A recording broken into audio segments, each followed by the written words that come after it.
Hello everyone. Share market से हर कोई profit लेना चाहता है और इसी हिसाब से जो है लोगों की एंट्री शेयर मार्केट में होती है कि मार्केट में हम लोग एंट्री लेते हैं इस उम्मीद के साथ में भी कि मार्केट से हम लोग बहुत सारा जो है प्रॉफिट बनाएंगे और कैपिटल को मल्टीप्लाई करेंगे।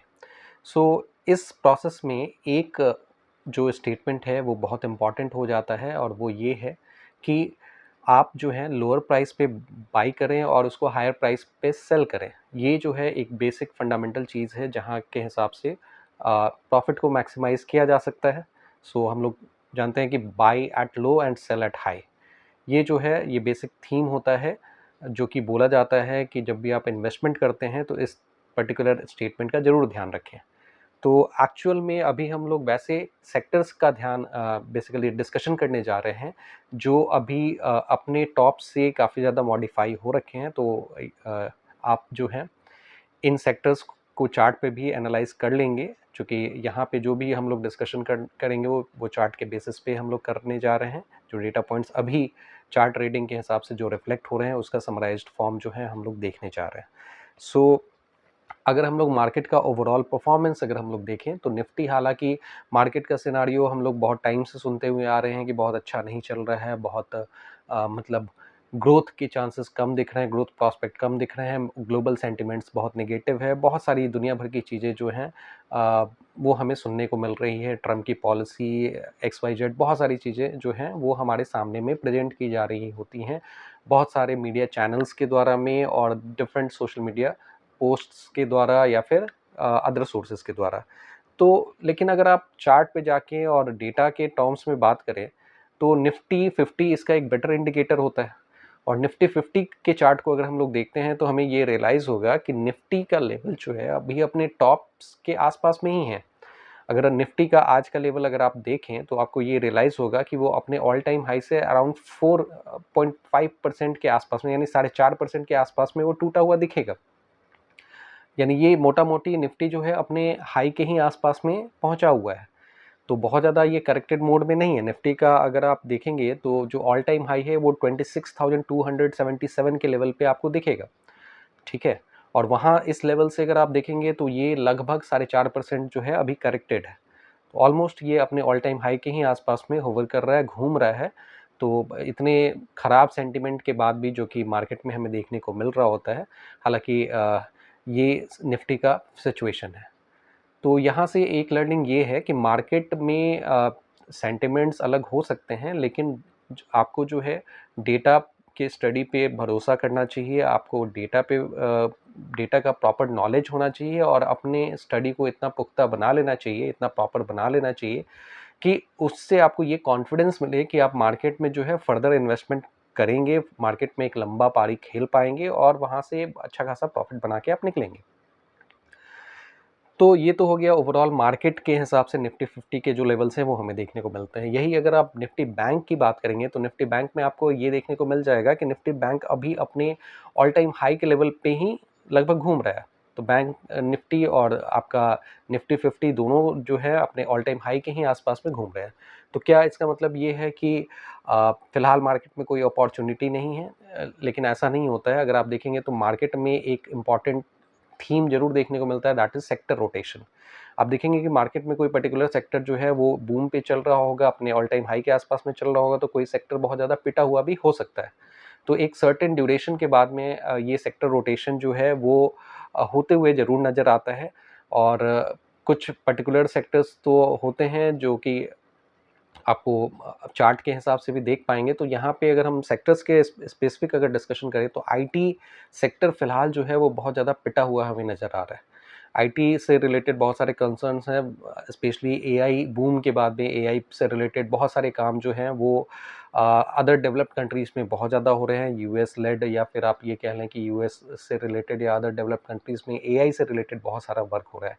इंडिया जो है मेयर आप समझें कि सर्विस प्रोवाइडर के तौर पे ये रह गया है। हार्डकोर डेवलपमेंट के हिसाब से बहुत सारे इंडिया एकदम से लीड करते हुए तो नज़र नहीं आ रहा होता है, लेकिन फिर भी एआई में अगर आप देखेंगे तो इम्पॉर्टेंट ये है कि जो वैसे कंट्रीज़ या वैसे कंपनीज जो एआई के सेगमेंट में लीडर रोल प्ले किए हुए हैं, उनको डेफिनेटली उनको अर्ली स्टार्ट का अर्ली इन्वेंशन का बहुत ज़्यादा बेनिफिट देखने को मिलेगा, और वो जो है इस पूरे सिस्टम को लीड कर रहे हैं और वहाँ से जो है मैक्सिमम ग्रोथ लेके आगे बढ़ रहे हैं, और मैक्सिमम कैपिटल डेफिनेटली वो वही लोग बना पा रहे हैं। तो इंडिया जो है इस होड़ में आप कहें कि बहुत शामिल ही नज़र नहीं आता है, चूँकि एआई को स्क्रैच लेवल से इंडियन कंपनीज जो है उस तरह से बहुत सारा वर्क या बहुत ही एक होता है ना कि बहुत रिसर्च एंड डेवलपमेंट वाला काम जो है इंडियन कंपनीज जो है उस तरह से नहीं कर पा रही। तो इस हिसाब से आईटी सेक्टर और स्पेशली आईटी का एक मेजर पोर्शन जो है यूएस और उसकी पॉलिसीज़ से गाइडेड होता है।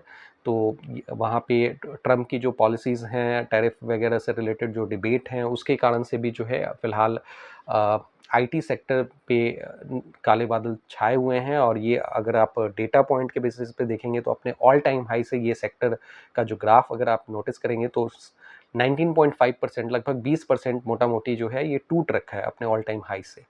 तो ये सेक्टर फ़िलहाल पिटा हुआ है, और जैसा अगर सेक्टर रोटेशन की अगर हम लोग बात कर रहे हैं तो यहाँ पे आप देख सकते हैं कि कुछ टाइम बाद में जब चीज़ें सुधरेंगी, इम्प्रूव होंगी, तो इस सेक्टर में वापस से ग्रोथ ज़रूर देखने को मिलना चाहिए। ऐसा जो नॉर्मल जो हिस्टोरिकल स्टडीज़ है वो तो यही कहते हैं। अगेन ये कोई बाइंग या सेलिंग रिकमेंडेशन है यहाँ पे हम लोग नहीं देख रहे हैं। हमारा जो भी डिस्कशन है वो प्योरली एजुकेशनल पर्पस के हिसाब से हो रहा है, तो इसको मज़े से आप सुने और अपना जो है स्टडी इसके बेसिस पे आप कर सकते हैं, और उसके अकॉर्डिंग ही आप अपना डिसीजन बनाएंगे।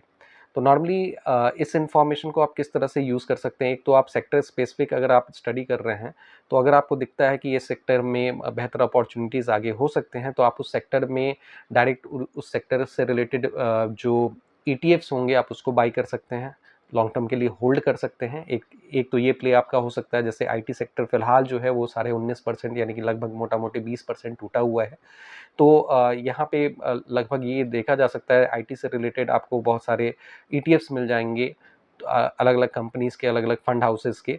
तो उनमें से अगर अगर कोई ईटीएफ में इन्वेस्ट कर रहा है तो ईटीएफ रिलेटिवली जो होते हैं कम वोलाटाइल होते हैं, तो यहाँ पे ये मान के चलते हैं कि यहाँ से जब रिवाइवल होगा तो ईटीएफ्स में भी रिवाइवल आपको देखने को मिलेगा, और उसके हिसाब से आप एक गेन वहाँ से ठीक-ठाक सा एक्सपेक्ट कर सकते हैं। तो एक तो ये सिचुएशन है। दूसरा, इस इन्फॉर्मेशन का आप इस्तेमाल ये कर सकते हैं कि चूँकि आईटी सेक्टर इतना ज़्यादा करेक्टेड है, तो आप एक काम ये कर सकते हैं कि आईटी सेक्टर से रिलेटेड जो लीडर कंपनीज़ हैं, जिनमें अभी भी ग्रोथ पोटेंशियल आपको अपने स्टडी के बेसिस पे दिख रहा है, तो आप वैसे कंपनीज़ को जो है आप डायरेक्ट बाय कर सकते हैं। हालाँकि आपका वहाँ पे एक्सपोज़र बढ़ जाएगा, चूँकि एक पर्टिकुलर कंपनी के हिसाब से सारा चीज़ गवर्न हो रहा है, और कंपनी में अगर कोई भी चीज़ नेगेटिव आता है, तो एक कंपनी के स्टॉक्स जो हैं वो धड़ाधड़ काफ़ी ज़्यादा नीचे टूट सकते हैं, ठीक है?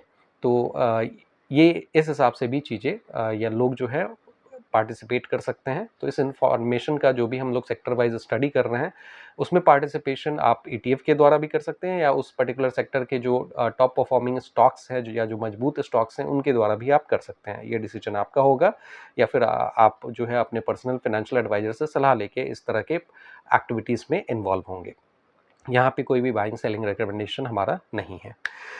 सेकंड सेक्टर जो अपने बेसिकली बहुत ज़्यादा करेक्टेड मोड में फ़िलहाल दिख रहा है वो है ऑटो सेक्टर। ऑटो सेगमेंट की अगर हम लोग बात देखें तो अपने चार्ट के हिसाब से ये अगर देखेंगे तो ये लगभग मोटा-मोटी 13% के लगभग में टूटा हुआ है अपने ऑल टाइम हाई से। तो ऑटो सेक्टर में डेफ़िनेटली बहुत सारे जो कंसर्न्स रहे हैं, अभी भी अगर आप देखेंगे तो जो भी इंटरेस्ट रेट कट किए गए हैं आरबीआई के द्वारा में, वो एंटायर बेनिफिट जो है वो अ, एंड कंज्यूमर्स को अभी पास ऑन नहीं किया गया है। ईएमआईज़ के जो बोझ हैं या फिर इंटरेस्ट रेट का जो प्रेशर है, इंटरेस्ट रेट कट जो एक्सपेक्टेड है, अभी भी फ़िलहाल ड्यू है, वो अभी एंड यूज़र्स को यानी कि जो कस्टमर्स हैं उनको पास ऑन नहीं किया गया है। तो कहीं न कहीं इसका भी इम्पैक्ट है, आप ये समझ सकते हैं। तो ऑटो सेगमेंट में ऑटो सेक्टर जो है फ़िलहाल अपने ऑल टाइम हाई से 13% के लगभग में करेक्टेड है। इसके अलावा एफएमसीजी की अगर हम लोग बात करें तो एफएमसीजी जो है वैसे तो जब चीज़ें वोलेटाइल होती हैं या मार्केट के सेंटिमेंट्स ख़राब होते हैं तो एफएमसीजी ये माना जाता है कि यार कोई कुछ नहीं करेगा, कम से कम खाना-पीना खाएगा, नहाएगा। तो इन सब प्रोसेस में एफएमसीजी से रिलेटेड जो प्रोडक्ट्स हैं वो तो ज़रूर यूज़ होंगे।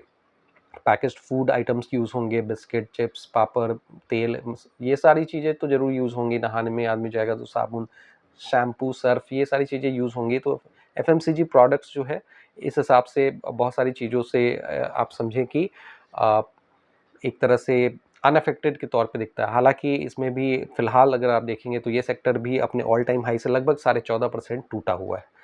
तो अगेन जैसा कि हमने डिस्कस किया कि पर्टिकुलर सेक्टर में फ़िलहाल जो है मजबूती नहीं है। सेक्टर में से रिलेटेड जो भी चीज़ें हैं वो बहुत ज़्यादा बूस्ट करने वाले न्यूज़ नहीं हैं, तो ये सेक्टर अपने टॉप से अच्छे खासे करेक्टेड लेवल पे फ़िलहाल दिख रहे हैं। और इसमें अगर आप पार्टिसिपेट करना चाहते हैं तो 2 तरीके मोटा-मोटी हमें दिख रहे हैं। एक तो ये आप ईटीएफ के माध्यम से जा सकते हैं, या फिर इस पर्टिकुलर सेक्टर के जो है आप इंडिविजुअल स्टॉक्स जो आपको लगता है कि ये मजबूत स्टॉक्स हैं, उनको आप देख सकते हैं।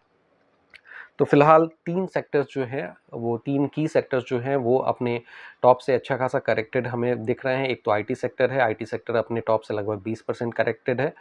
इसके अलावे ऑटो सेक्टर की बात करें तो ऑटो सेक्टर अपने टॉप से लगभग 13% के आसपास में करेक्टेड है।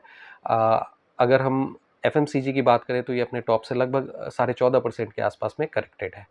तो ये फ़िलहाल जो है सेक्टर्स का स्टडी हम लोग कर रहे थे, और यहाँ पे अगर आप कुछ पॉइंट्स ऐड करना चाहते हैं तो नीचे कमेंट बॉक्स में मेंशन करें। अगर आप चाहते हैं कि कुछ पर्टिकुलर स्टॉक्स के एग्जांपल या एनालिसिस डिटेल में हम लोग करें तो वो आप नीचे कमेंट बॉक्स में मेंशन करें, हम लोग आगे की वीडियोस में उसको कवर करने की कोशिश करेंगे। So thank you very much for your participation. आप किन स्टॉक्स में या सेक्टर में फ़िलहाल पार्टिसिपेट कर रहे हैं, आप नीचे कमेंट बॉक्स में मेंशन कर सकते हैं, ताकि आपके नॉलेज का भी बेनिफिट जो है दूसरों को पास ऑन हो।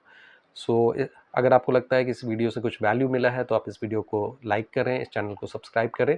Thank you very much for your participation.